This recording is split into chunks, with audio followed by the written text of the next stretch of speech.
Saya ingin memulai dengan cara melihat kehidupan dengan yang sangat sederhana dulu. Awakmu kabeh iki nek mahasiswa kan berarti dilungkas jadi woye Indonesia toh. Woh, jadi PPN saya kan itu woh Pak. Betul. Ibarat jambu itu kok woh Pak. Woh itu awakmu. Jadi nek kate ngomong sederhana ngene, ojo sampai dadi woh sing lali godhonge. Lali kembange. Terus ojo sampai dadi godhong kembang sing lali rantinge karo dahane. Ojo sampai dadi dahan dan ranting sing lali wite, ojo sampai dadi wit sing lali oyote, ojo sampai dadi oyot sing lali lemahe, ojo sampai dadi lemah sing gak eling bumine, ojo sampai dadi bumi sing gak eling tata suryane, galaksine, aras al-azim alam semestane, dan ojo sampai dadi alam semesta sing lali karo sing gawe. Yang maha kuasa, yang maha menciptakan, sang yang tunggal, sang yang widi, dan sang yang wenang. Allah Al-Khaliq, Al-Bari, Al-Musawwir, gitu ya. Jadi kayak mangla ono selawatan Banjari ya. Itu kan tanda bahwa awakmu sebagai godhong gak lali wite. Sebab seluruh benda-benda di alam semesta ini Pak Eko, itu yang paling tinggi kualitas dan derajatnya itu namanya cahaya atau nur. Nur ya, nur. Jadi Allah pertama kan menciptakan piar ono cahaya tuh. Cahaya itu kemudian disebul oleh Gusti Allah, terus munyer-munyer, terus ada yang memadat menjadi galaksi-galaksi. Aku takon, ono pirang galaksi di alam semesta. Sing awakmu ngerti. Berapa galaksi? Andromeda, Milky Way, Bima Sakti, apa meneh? Ono piro? Sing Anda kenal angkat tangan. Yang Anda kenal dari ilmu modern dan pengetahuan mutakhir. Ono piro galaksi di alam ngalam dunia ini? Piro rek? Pinten, Mas? Milky Way, Andromeda, Bima Sakti. Ono piro kabeh? Masa kan sing jawab? Ya Pak kan sing jawab. Piro. Ono pirang galaksi. Bumi kan hanya bagian dari tata surya. Tata surya menjadi bagian yang sangat kecil di pojokan dari galaksi Bima Sakti. Bima Sakti adalah bagian kecil dari alam semesta yang luas dan dia punya tetangga galaksi yang sangat banyak. Berapa galaksinya? Ono sing rek angkat tangan. Menurut NASA berapa? Menurut pengetahuan astronomi modern berapa? Rek, kan sing jawab ya Pak? Kan sing jawab itu. Sejauh ini yang dikenal itu hanya 4 galaksi. Kontak kandani, wong Jawa Mbah Mamubian sudah menemukan 37 galaksi. 37 galaksi. Nek awakmu kepingin roh, engko tak dudui dalane, engko tak tekakno wonge, cek iso sinau bareng-bareng. Ngono ya, tapi pengetahuan mengenai benda langit dan benda alam semesta aja kita itu dekaden atau ketinggalan zaman. Wong modern, NASA Amerika itu ngertine mek 4 kali moya. Sementara mbah-mbah kita sudah menyebut dengan namanya secara tartil atau detail 37 galaksi. Dan mbah-mbah kita dulu sudah melakukan perjalanan lintas angkasa, lintas galaksi, lintas tata surya dan seterusnya. Jadi nanti banyak peninggalan-peninggalan di Kediri, di daerah Kedu dan seterusnya, yang di misalnya daerah Pinrang di Sulawesi itu ada runway pesawat yang panjang dan lebarnya itu 10 kali lipat lebih dari pesawat sekarang. Jadi kuwe mbah-mbah zaman biyen. Jadi Anda jangan minder, janjane kene iki turane wong pinter cuman kene goblok lah gitu ah. Kene iki turane wong sing waskita tapi kene iki bebal. Nah, apa sebabnya dari waskita kok dadi bebal? Dari lantip kok sekarang dadi gak lantip. Lantip itu fatonah, nah cara Kanjeng Nabi fatonah. Jadi satu ketajaman melihat kehidupan, kejelian atau ketepatan akurasi melihat kehidupan yang dihasilkan oleh perjalanan 3 progresi dari sidik, amanah, tablik terus kait oleh fatona. Jadi awakmu kudu temenan uripe. Nek rabi-rabi temenan nyambut gawe temenan, nek ngurusi banyu temenan ya. Temenan kon. Temenan itu nanti banyak anunya. Petanya banyak. Tapi pokoknya kudu temenan, sidik namanya nek Kanjeng Nabi. Terus nek kon sidik, engko gampang oleh bojo, nek dagang kon laris mergo kon amanah. Dipercaya wong, trust ya. Trust and trusted gitu ya nek cara bisnis ya. Nek kon wis sidik dan amanah, maka kita akan punya hak dan akan menjadi positif kalau kita melakukan tabligh. Tabligh itu pemasaran. Tabligh itu apa? Penyebaran, intisar penyebaran segala sesuatu. Ya. Nah, kalau Anda sudah lulus tiga level tadi itu, 3 transformasi dari sidik, amanah, sehingga tabligh, maka Anda akan mendapat perkenan dari Allah yang namanya fatona. Fatona itu kecerdasan melihat sesuatu yang orang lain belum tentu melihat, kita bisa menemukan sesuatu yang orang lain belum tentu menemukan, itu namanya fatona. Tapi romu fatona lah anake wakat jibur nih. Kulon kali kok gitu ya. Jadi sekarang kita ayo sinau temenan, mergo iki nasib kita ini ditentukan oleh 2 tahun sekarang ini. Masa depan anakmu, adikmu, dulur-dulurmu, keluargamu kabeh ditentukan oleh 2 tahun terakhir ini. Kalau saya bersyukur ada Pak Eko yang berpikirnya sudah punya visi jauh ke depan dan sudah berpikirnya sangat mendasar. Maka nanti nama beliau kita pakai untuk salah satu kunci atau pintu masuk ilmu yang akan kita eksplorasi bersama-sama malam hari ini. Beliau tadi sudah cerita mengenai betapa makmurnya, betapa kaya raya Indonesia. Kau tak kandani? Kan 2/3 dari Pak Eko, 2/3 Nusantara ini kan segoro ya, Rek. Kon tahu krungu riwayatnya. Jadi suatu hari Gusti Allah itu nyeluk Jibril ini Bil. Nggih, enten napa Gusti gitu. Celukun kanca-kancamu kon nggawa ember. Kon njupuk ember. Terus malaikat-malaikat iku nggawa timba. Nek cara kene timba dudu ember ya, timba ya. Sing digawe ngesokno ngene iki lho, ya. Terus karo Gusti Allah disebul dileboni kesejahteraan. Kesejahteraan itu kan global, macam-macam. Ono tambang, ono emas, ono gen-gen, ono apa benih-benih, ono macam-macam. Pokoknya dicampur dari siji di ember-ember. Terus malaikat dikongkon bril iki arek-arek jak nang bumi sokno iku. Kesejahteraan teko aku iki teko Rahman Rahimku sokno nang bumi. Terus malaikat turun ke sini disokno. Nah, sing kesokan iku Indonesia. Nek kon gak percaya kok takono dhewe. Ya. Jadi malaikat rame-rame ngesoki. Jadi kan akhirnya lemahnya deklong. Deklong apa, Pak? Apa rek bahasa Indonesia ini deklong? Terus apa jenenge? Deklong itu apa? Dekok. Jadi jari rata terus jadi ana sing ndek, ana sing dhukur ya. Nah, sing ndek iki sing dadi deklong iki 2/3 dari seluruh tanah Nusantara. Mergo kesokan banyu kesejahteraan dari Allah yang dituangkan oleh para malaikat. Terus engko saking akeh kesejahteraan di Indonesia, terus ana sing nyiprat nang Malaysia, nyiprat nang Vietnam, nyiprat nang Eropa, mili nang Rusia dan seterusnya. Tapi pusat iradah Allah untuk mensejahterakan umat manusia itu adalah Indonesia. Jadi hari ini tolong Anda terima kalimat saya, Indonesia adalah atau Nusantara adalah pusat kemakmuran dunia.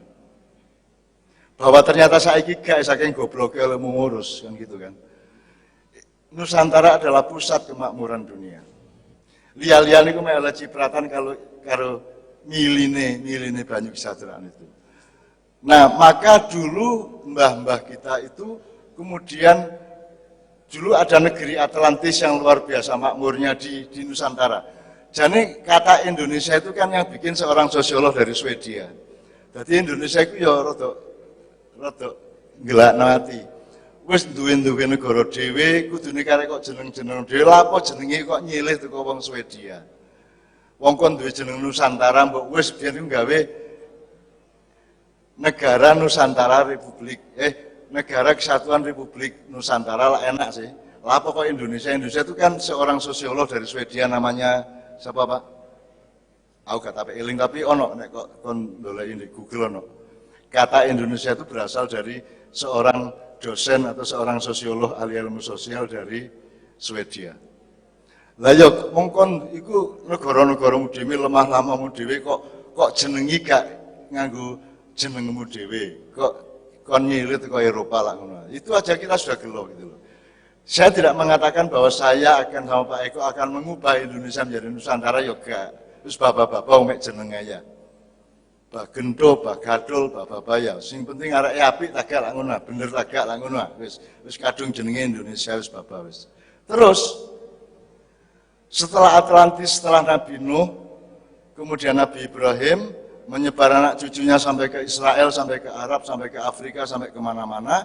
Kemudian di Indonesia, mbah-mbah kita, orang-orang yang waskita yang mendapat fatonah dari Allah itu mendirikan Candi Borobudur. Sekarang Borobudur itu urusan pariwisata atau padahal dia urusan ketuhanan. Borobudur itu urusan alam semesta dan Allah. Jadi nek Borobudur itu rek tak kandhani biyen iku ndukure ana jenenge Catra. Catra C H A T T R A. Duduk cakra ya, Catra. T ya. Taek. Tra ya. Duduk kaek tapi taek ya. Catra. Catra itu semacam cungkup di puncaknya Candi Borobudur yang merupakan antena, Pak. Antena untuk menyerap gelombang kesejahteraan dari langit. Itu. Dan dulu disiplinnya Borobudur itu untuk tawaf tapi arah jarum jam. Jadi jenenge itu putaran paradaksina. Jadi kalau putarannya itu sesuai dengan jarum jam, nengen ini kira, itu berarti energi yang diserap itu dari atas ke bawah. Engkau nek Ka'bah lak ngene ya, tawaf ya. Itu berarti kamu mengembalikan energi dan kesejahteraan di bumi ini kepada Allah.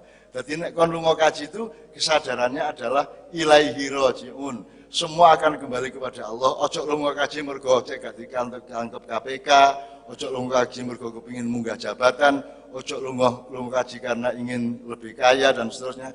Naik gaji itu kesadarannya adalah untuk mengembalikan dengan rasa syukur seluruh limpahan dari Allah ini kepada Allah kembali. Ilaihi rajiun. Jadi Borobudur itu innalillahi, kemudian Mekah itu Ka'bah itu wa inna ilaihi rajiun. Ngono ceritanya.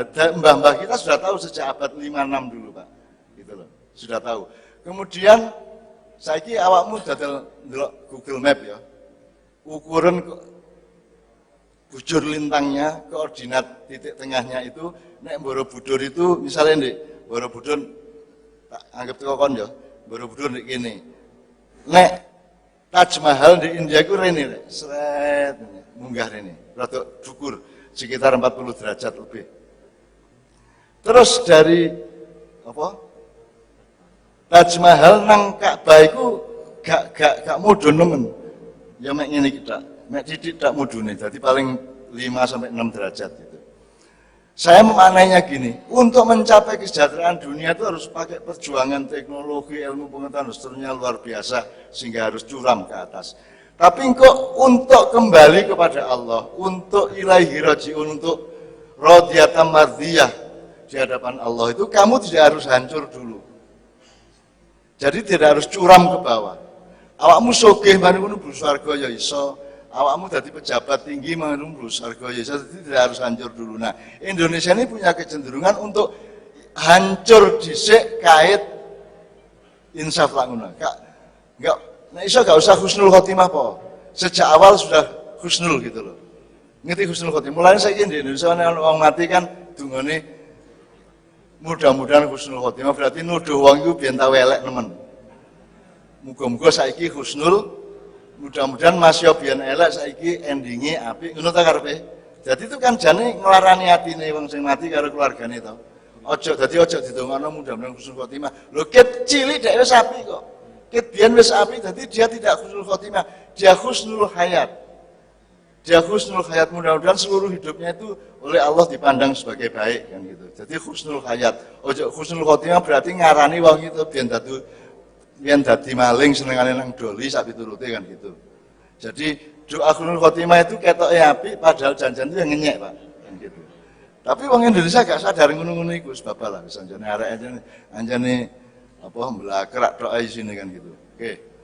Itu nanti kita akan perjelas antara rute antara Borobudur, Taj Mahal terus nang Ka'bah. Ka'bah itu mengembalikan seluruh limpahan dari Allah ini kepada Allah kembali. Ilaihi roji'un. Sebenarnya dari dulu itu tidak perlu sekarang, Pak. Dari dulu Indonesia sudah merupakan kemakmuran, pusat kemakmuran dunia. Jadi seharusnya setiap raja, setiap presiden itu punya pandangan yang mendasar mengenai itu. Nah, nanti kita akan sampai ke nama beliau. Jadi saya nanti ingin ada 3 orang, misalnya ketua senat. Nek Mas Yura lagi jenenge organisasi ini. Senat ya. BEM. Saya minta ketua BEM, saya minta 2 orang lagi tokoh mahasiswa pokoknya. Tak jaluk maju nang ngarep untuk membuka pintu dialog di antara kita. Ngono ya. Tapi nanti setelah kita buka. Nah, sekarang kita buka dengan Kiai Kanjeng. Awakmu malah selawatan, Banjar. Apa sebabnya selawatan, Dek? Sebab awakmu gak gelem lali karo sangkan paran toh. Bahwa lho selawatan iki lagi Kanjeng Nabi. Aku takon Kanjeng Nabi jek urip ta wis mati. Kanjeng Nabi ku wis gak ono ta jek ono. Wis mati ta jek urip. Nah, definisi kita tentang mati dan hidup itu membingungkan diri kita sendiri. Diarani jek urip wong wis wafat, wis mati. Diarani wis mati wong kita selawatan untuk beliau sampai hari ini kan gitu. Jadi kita harus membenahi kembali sing jenenge uripku ya apa, matiku ya apa. Gitu. Jadi misalnya ono wong mati mergo Covid terus disyukurno. Tapi terus aku takon, apa mati ku elek? Apa urip iku apik, mati ku elek? Ngono ta? Lah gak sih? Jadi wong sing gak kena iku ya mungkin apik, sing kena ya mungkin apik. Tergantung cara pandang Allah lah ngono. Wong sing gak mati mergo Covid iku ya apik, alhamdulillah. Wong sing mati mergo Covid iku ya iso apik dan kita alhamdulillah iso ae gitu. Meskipun ya aja terus kon marani di rumah duka terus alhamdulillah rabbil alamin sampean mate aja ngono ya. Ya aja goblok kaya ngono iku ya. Ya. Tapi pokoknya pandangan kita mengenai hidup dan mati itu harus kita benahi karena Anda ini anak-anaknya orang modern, anak Londo, anak wong barat, anak globalisasi, anak renaissance. Itu pandangan mengenai mati dan hidup itu menurut saya cacat dan meleset. Maka kita mulai malam ini kudu sinau meneh, mati iku apa, urip iku apa. Nek wong Jawa biyen ngomong mati sakjroning urip. Apa maksudnya kok mati sakjroning urip iku? Jadi nanti kita belajar banyak tentang itu, termasuk yang detail karena beliau ini ingin menghadirkan kembali kita itu pernah jadi super power loh di dunia. Kita itu pernah jaya loh. Kita itu pernah menjadi the supreme nation in the world gitu loh. Nah, aku seneng arek-arek selawatan kan itu kan bukan soal sekte, bukan soal pembidangan, tapi kan mergo awakmu sadar bahwa uripmu iki diapa-apakno gak iso mlebu swarga nek gak mergo Kanjeng Nabi ya tak gak. Misalnya awakmu saiki mlebu swarga, nek dihitung-hitung kelakuanmu cocok agak aku takon. Kira-kira lulus tak gak? Lulus agak mlebu swarga. Aku ya gak lulus dapurku ya. Jadi kene gak ono pantes-pantes sing mlebu swarga, cuman karena ada klausul wasilah kepada melalui Kanjeng Nabi. Jadi atas wibawa dan atas cinta Allah kepada Kanjeng Nabi Rasulullah SAW, maka kita punya kemungkinan masuk surga. Benar ya? Itu makanya yang saya sebut selawatannya arek Banjariman kan itu ibarat buah yang tidak lupa kepada daunnya, daun tidak lupa kepada rantingnya, ranting tidak lupa kepada dahannya, dan tidak lupa kepada pohonnya, pohon tidak lupa kepada akarnya, sampai ke tanah, sampai ke bumi, karena tanah karo bumi siji lho rek. Masa gak bisa bedakno kan? Tanah karo bumi siji lho. Kalau tanah itu kan skalanya saja kan tidak sama dengan bumi. Hakikatnya dan substansi, fungsi dan maknanya juga berbeda. Jadi salah satu kata yang oleh Allah menurut saya ya, tolong para sarjana membantah kalau itu tidak benar. Yang menurut kan dulu Allah mengajari Adam, Pak Eko, wa 'allama Adamal asma'a kullaha thumma adhaluhum 'alal malaikah.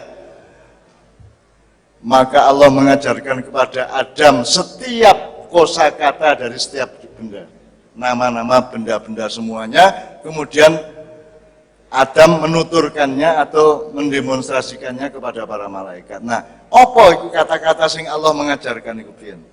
Gitu loh. Nek Sukawidodo kan sing ngekei jenenge bapake. Gitu. Aku sing ngekei jenenge bapakku. Indonesia sing ngekei jeneng sosiolog Swedia dan seterusnya. Tapi ada kosakata dalam kehidupan kita yang mungkin dulu itu dari Nabi Adam dan Nabi Adam diajari Allah langsung. Itu apa saja? Seandainya ada penelitian apa itu? Aku menduga misalnya gini,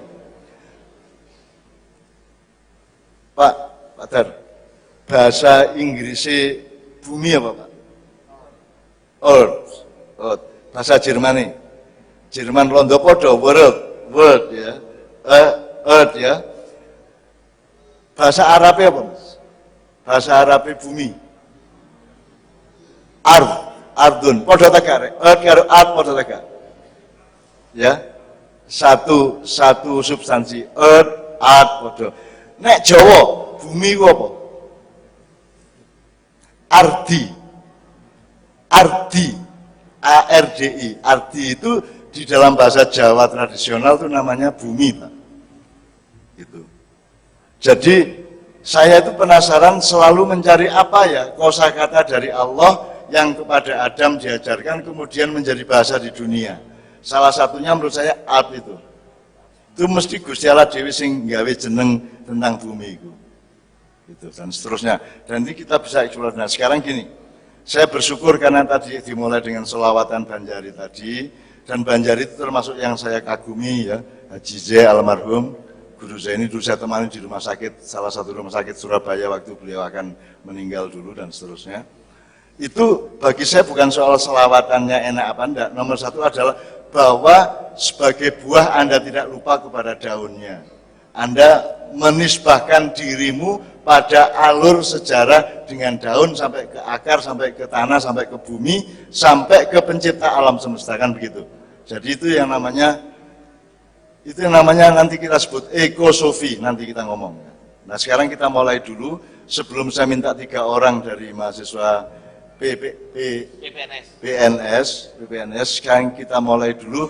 Kita juga ingin menisbahkan bahwa bahkan iku dosen, bahkan iku rektor, bahkan iku tukang ojek, bahkan iku pedagang angkringan, kan sejarahnya podo. Awakmu ya menungso, ono sing gawe, ono asal usule.